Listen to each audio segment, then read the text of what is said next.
321 BCE, एक teenage लड़का, ना रॉयल ब्लड, ना आर्मी, ना पैसा, ना फ्यूचर, और फिर भी वो दुनिया के सबसे पावरफुल एम्पायर को फेस नहीं करता, वो उसे अंदर से डिसमेंटल करता है। नाम था चंद्रगुप्त मौर्य।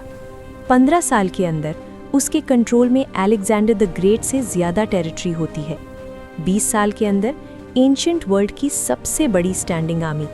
और ये सब तलवार के जोर पर नहीं होता, ये होता है स्ट्रैटेजी के जोर पर। ये डेस्टिनी की कहानी नहीं है, ये डिवाइन राइट की कहानी भी नहीं है। ये कहानी है पावर को समझने की और फिर उसे सिस्टमैटिकली कंट्रोल करने की। इसलिए ये कहानी आज भी रेलेवेंट है, क्योंकि दुनिया बदल चुकी है, पावर का नेचर नहीं। आज हम एल्गोरिदम्स, सर्वेलेंस और सिस्टम्स की बात करते हैं। 2300 साल पहले चंद्रगुप्त मौर्य ये गेम ऑलरेडी समझ चुका था। टाइम को थोड़ा पीछे ले चलते हैं। 327 BCE। इंडिया एक यूनिफाइड नेशन नहीं है, ये अलग अलग किंगडम्स का एक फ्रैगमेंटेड लैंडस्केप है।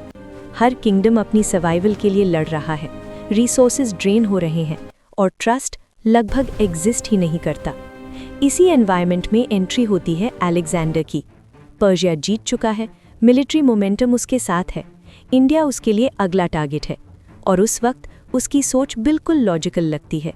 इंडियन किंगडम्स इतने इंटरनली डिवाइडेड है कि कोई इफेक्टिव यूनाइटेड रेजिस्टेंस डेवलप ही नहीं होती। अलेक्जेंडर नॉर्थ वेस्ट से एडवांस करता है, किंग पोरस डिफीट होता है, विक्ट्री फॉर्मली डिक्लेयर होती है। पर इसी मोमेंट पर एक चीज़ होती है जो अलेक्जेंडर नोटिस नहीं करता। उसने एक 17 साल के लड़के को दिखा दिया कि पूरा पॉलिटिकल सिस्टम कितना फ्रेजाइल है, और वो लड़का इस प्रोसेस को बहुत ध्यान से ऑब्जर्व कर रहा था। चंद्रगुप्त का ओरिजिन क्लियर नहीं है। कुछ हिस्टोरिकल सोर्सेज उसे नोबल लिनियज से जोड़ते हैं और कुछ उसे नंदा राजकुमार का इललिजिटिमेट बेटा बताते हैं। एक और वर्जन भी एग्जिस्ट करता है जो और ज़्यादा अनकंफर्टेबल है। उसके मुताबिक वो एक कॉमनर था, शायद एक काउहर्ड का बेटा। सच जो भी हो, एक बात क्लियर है, उसके पास किसी थ्रोन का लेजिटिमेट क्लेम नहीं था, कोई पॉलिटिकल बैकिंग नहीं थी, और खोने के लिए कुछ भी नहीं था। और हिस्ट्री में ये सबसे डेंजरस पोजीशन होती है। इसी स्टेज पर चाणक्य एंटर करता है, लगभग 324 BCE। एक ब्राह्मण स्कॉलर, नंदा कोर्ट का फॉर्मर एडवाइज़र, जिसे पब्लिकली इंसल्ट किया गया और पब्लिकली कोर्ट से निकाल दिया गया।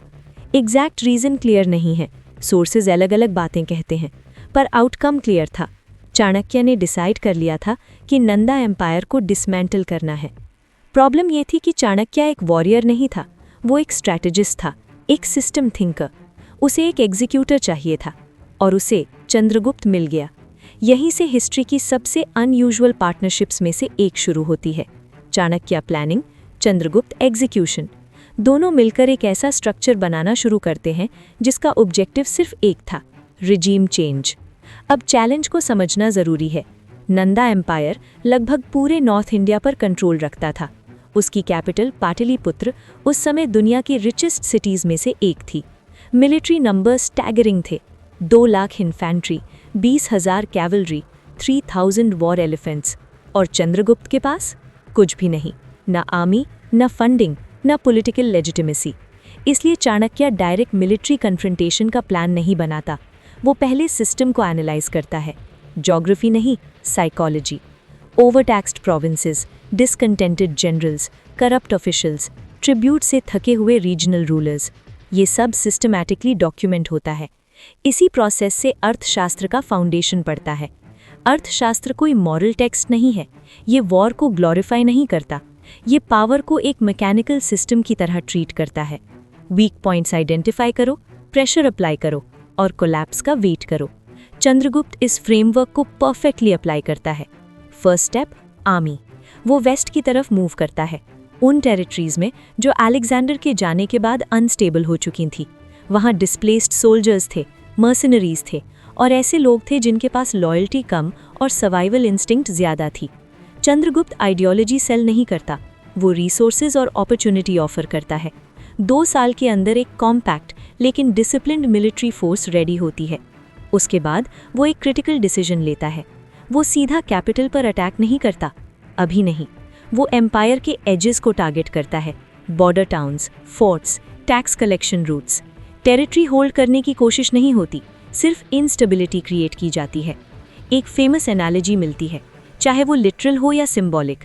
चाणक्य कहता है, गरम रोटी का बीच सबसे आखिर में खाया जाता है, पहले एजेस ठंडे होने दो। स्ट्रैटेजी क्लियर थी, पहले पेरिफेरी को वीक करो, फिर कोर को आइसोलेट करो और फिर फाइनल मूव लो। और ये अप्रोच काम करती है।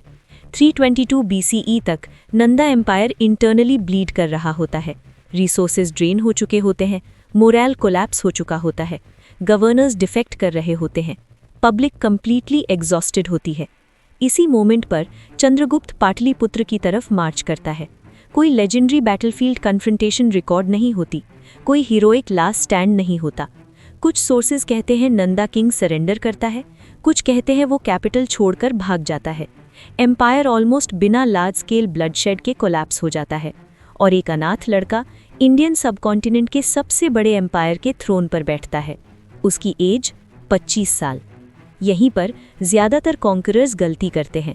वो फोर्स के थ्रू रूल करते हैं, फियर के थ्रू कंट्रोल मेंटेन करते हैं और पैरानोया में जीने लगते हैं। चंद्रगुप्त इसका ऑपोजिट करता है, वो पावर को इंस्टीट्यूशनलाइज करता है।